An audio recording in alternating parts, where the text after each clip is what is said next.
नमस्कार, मैं बैद्यनाथ रजक समस्तीपुर जिला अंतर्गत हसनपुर प्रखंड के प्राथमिक कन्या विद्यालय मालदह में अभी पदस्थापित हूँ और मेरा विद्यालय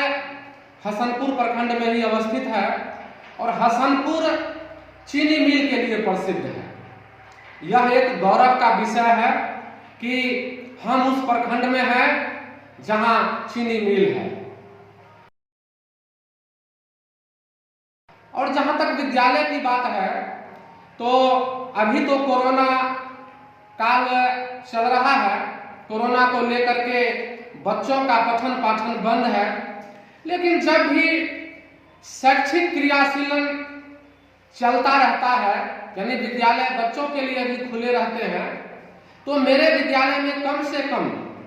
प्रत्येक दिन 200 से अधिक बच्चे ही पठन पाठन का कार्य करते हैं और जिसमें हमारे विद्यालय के समस्त शिक्षकों का भी योगदान रहता है और सारे शिक्षक यह प्रयास में रहते हैं कि समस्त बच्चों को गुणवत्तापूर्ण शिक्षा प्राप्त हो। वो अपने जीवन के अनुभवों को या प्रशिक्षण में प्राप्त तकनीकों का, कौशलों का प्रायः उपयोग करते ही रहते हैं, जिसका प्रतिफल भी देखने को मिलता है। हमारे कई मित्रों ने अरविंदो सोसाइटी के बारे में भी बताया कि शिक्षा में शून्य निवेश में नवाचार। जब हमारे वैसे मित्रों से बात हुई जो शिक्षा में शून्य निवेश में नवाचार के बारे में भली भांति जानते थे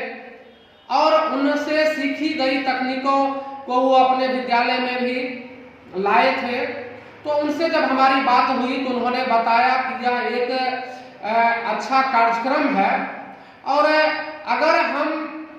इन तमाम गतिविधियों को, तकनीकों को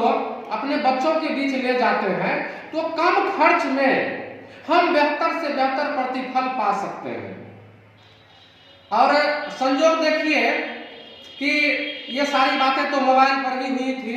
और जब हमारे वैसे साथियों से फेस टू फेस हमारी मुलाकात हुई तो उन्होंने मुझे इसके बारे में विस्तार से बताया कि शून्य शिक्षा में शून्य निवेश में नवाचार कैसे प्राप्त हो सकता है।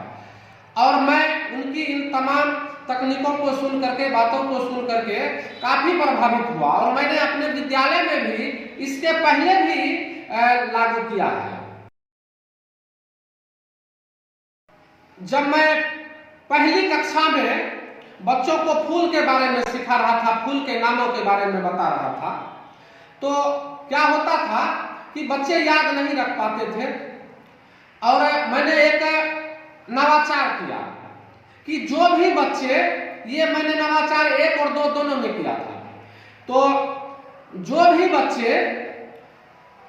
छुट्टी मांग करके कक्षा से बाहर जाते थे, वैसे बच्चों को मैं प्रवेश के समय, यानी पुनः वो जब आप कक्षा में आते थे तो उनसे मैं एक फूल का नाम सुनता था। तो जब भी कोई बच्चे बाहर जाते तो जब वो प्रवेश करते तो एक ना एक किसी न किसी फूल का नाम याद करके आते थे, या अगर उनको याद नहीं रहता था तो वो अपने किसी साथी से भी सहायता लेते थे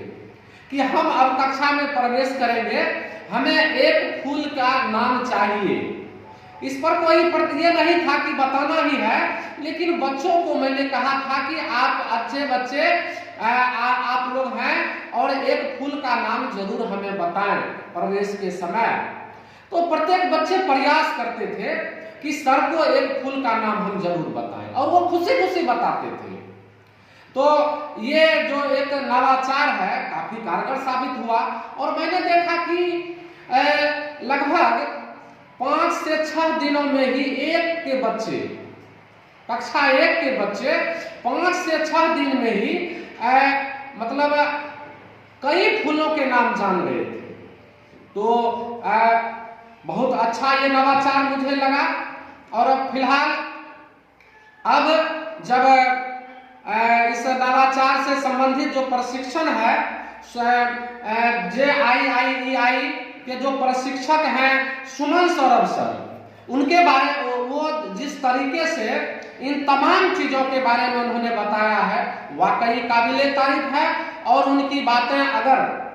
विद्यालयों में पहुंचती हैं तो मुझे लगता है कि इसका जो प्रतिफल है वो काफी बेहतर आएगा। तो मैं सोचता हूं कि ये तमाम तरह की जो बातें हैं अपने मित्रों में भी शेयर करूंगा और अपने बच्चों के बीच भी एक नए तरीके से ले जाऊंगा। साथ ही मैं उन तमाम अपने प्रशिक्षकों को भी धन्यवाद देता हूं जो इस तरह के